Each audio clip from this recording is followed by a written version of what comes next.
But recently, I had a delightful interaction with a Christian online, the kind that makes you wonder if they're playing bingo with apologetics buzzwords. This particular maestro of misdirection informed me with a straight face and presumably a self-satisfied nod that God gives Christians free will, but atheists don't have free will. Hold my communion wine, folks, because that's not just a take. It's a projection so bright it could outshine the burning bush. It's the kind of logic that makes Schrodinger's cat look like a straightforward pet choice. And honestly, it's hilarious because if anyone doesn't have free will in that scenario, it's the person whose every thought, deed, and eternal destiny is supposedly preordained by an omnipotent deity. While we godless heathens are out here living our best lives, making actual bona fide choices without a cosmic puppet master yanking our strings. So let's break this down, shall we? Because the Bible itself, that sacred text they cling to, actually does a far better job of disproving the Christian notion of free will than any atheist ever could. All you have to do is, read it. And maybe, just maybe, reflect on it for longer than it takes to scroll past a TikTok. Christians love to talk about choice. Choose this day whom you will serve. They'll bellow, usually while shaking a finger. God gave you free will to choose Him. They'll declare as if it's the ultimate divine gift. And yet, their own scriptures paint a picture of a universe where choice is less about genuine agency and more about being an actor in a divinely scripted, pre-recorded play.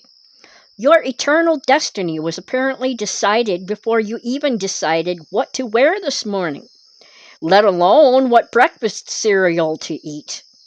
Let's imagine for a second that this Christian God were actually to exist, and that He's exactly as they describe Him, all-knowing, all-powerful, and all-present.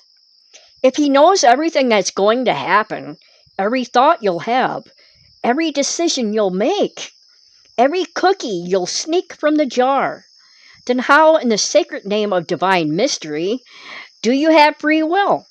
Think about it.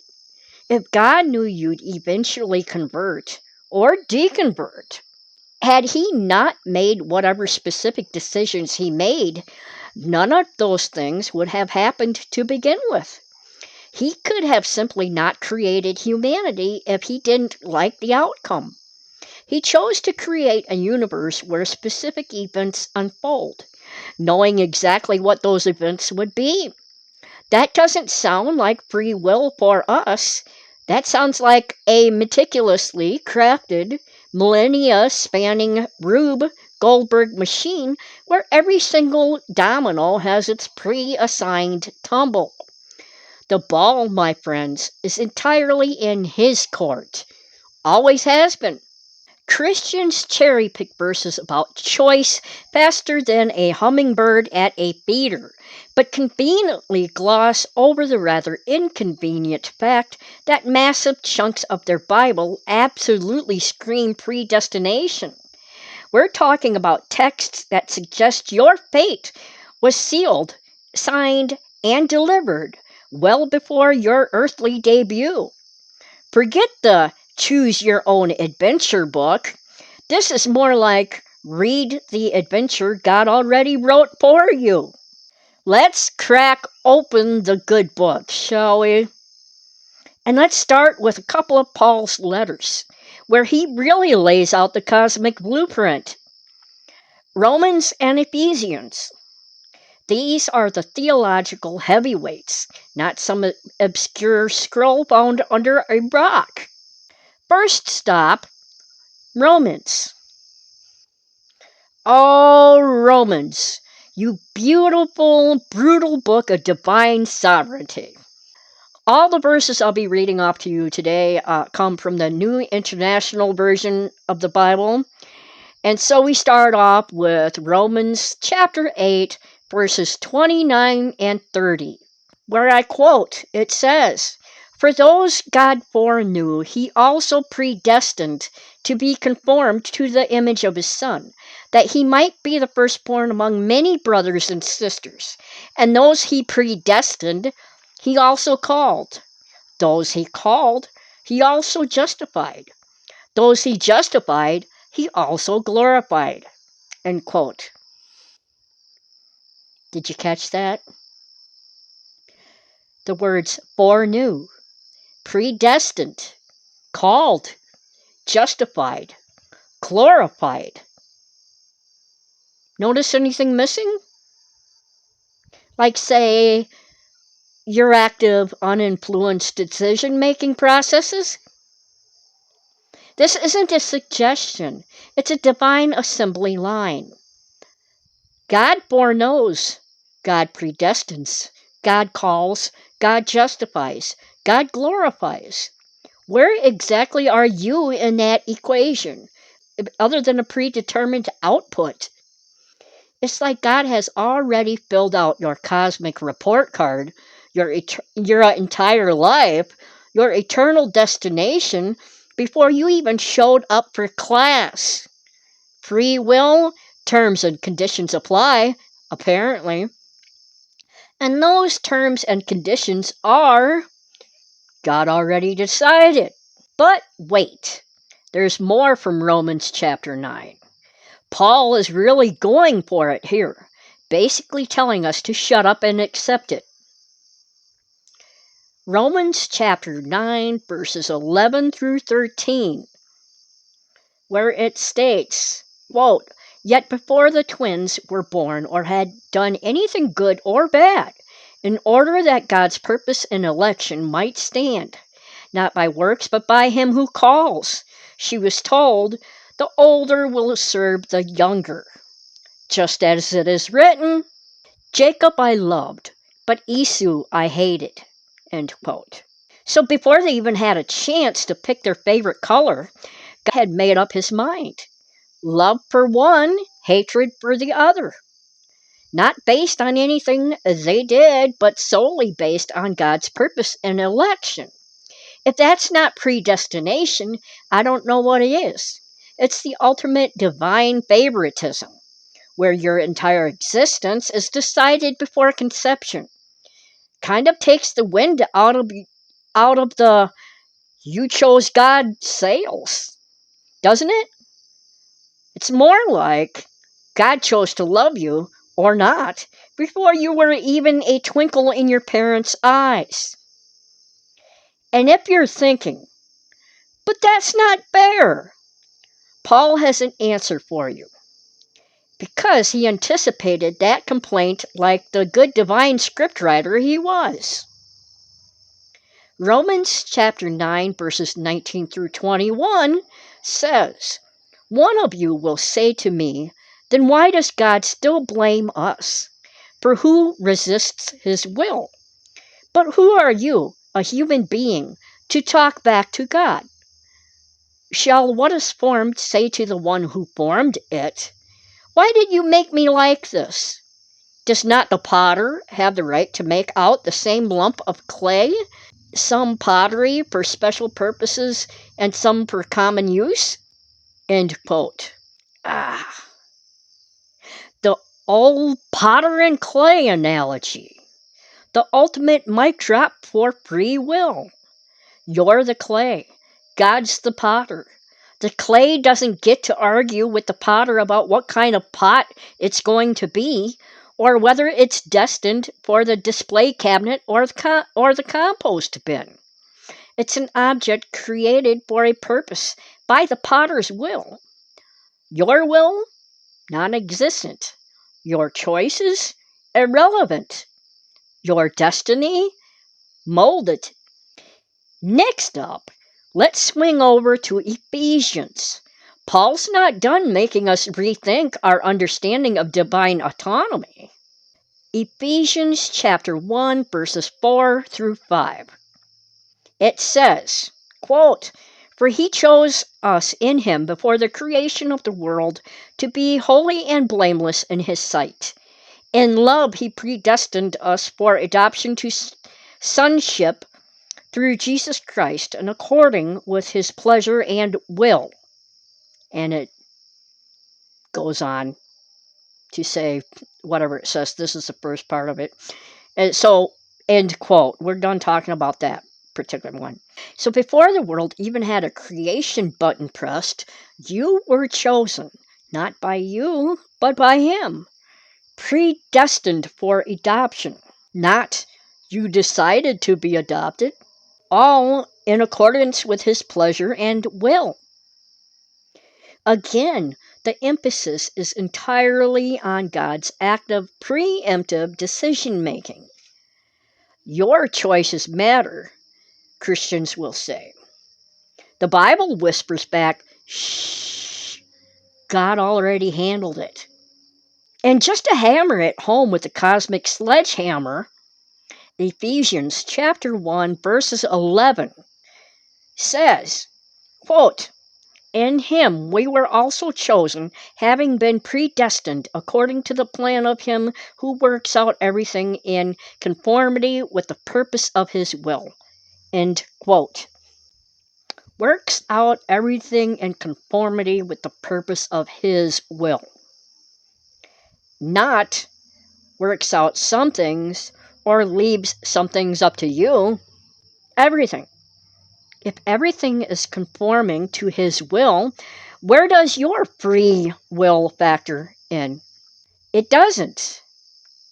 You're part of everything. So if there is a God and he operates according to the rules laid out in his own instruction manual, then the concept of human free will is utterly annihilated. If he foreknew, predestined, chose, and works out everything according to his will, then your choices are just him playing out a pre-written script through you. You're not a free agent. You're an avatar in God's grand cosmic video game, and he's got the controller. Now let's flip the script entirely.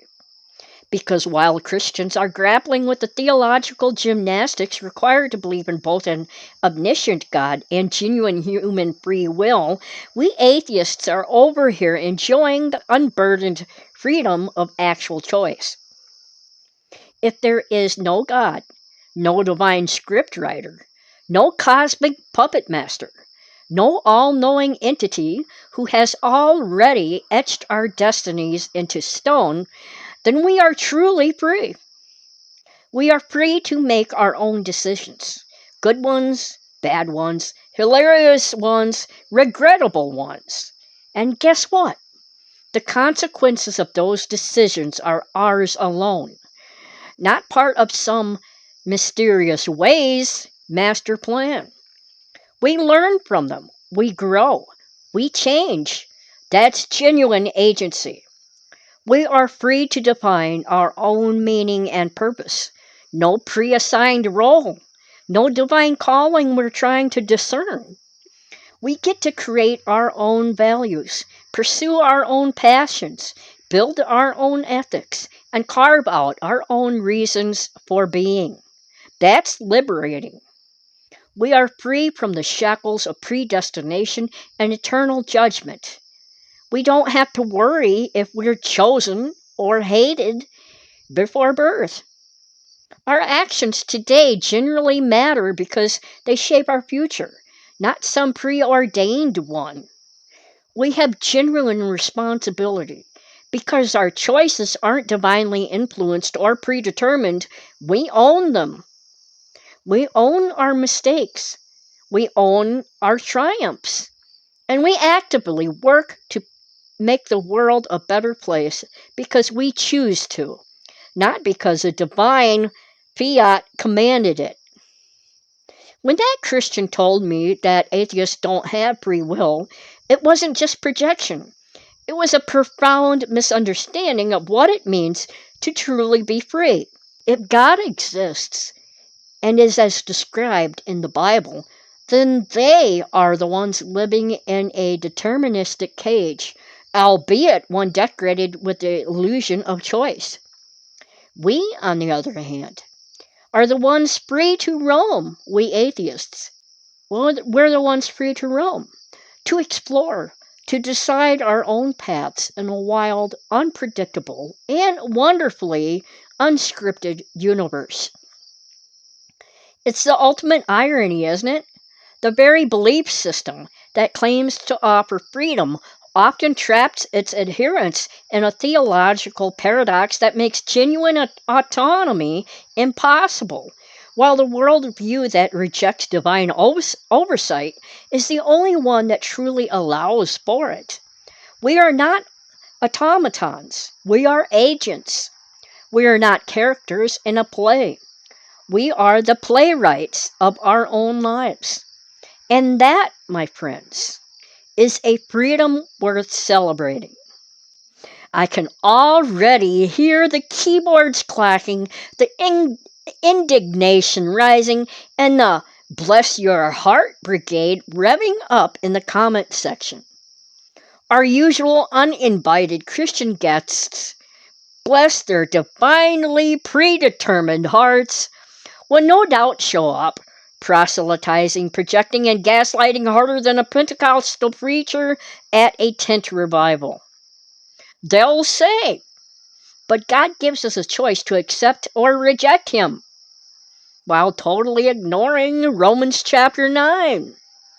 They'll say, you just hate God because you want to sin, while ignoring the entire concept of morality arising from empathy, not divine decree. They'll probably tell me I'm going to hell, as if that's an original thought, or as if I believe in it. They'll definitely call me lost, while being utterly lost in their own biblical contradictions. To our Christian guests, please, by all means, prove me wrong. Show me the verses where God explicitly states, I know everything you will do. I planned your life since before time. But also, you're totally making all these choices completely on your own. No influence from me at all. I'll wait. And to my incredible community of ex-Christians, atheists, skeptics, and deconstructors, isn't it exhilarating to realize the true nature of your own agency? To know that your choices are yours, your life is yours, and your future is something you get to actively forge every single day, without the hidden hand of a cosmic dictator. What are your thoughts on this?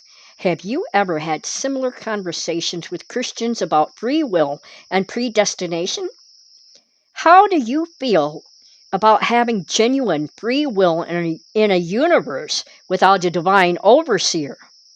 Share your experiences and insights in the comments below. Let's get this conversation going.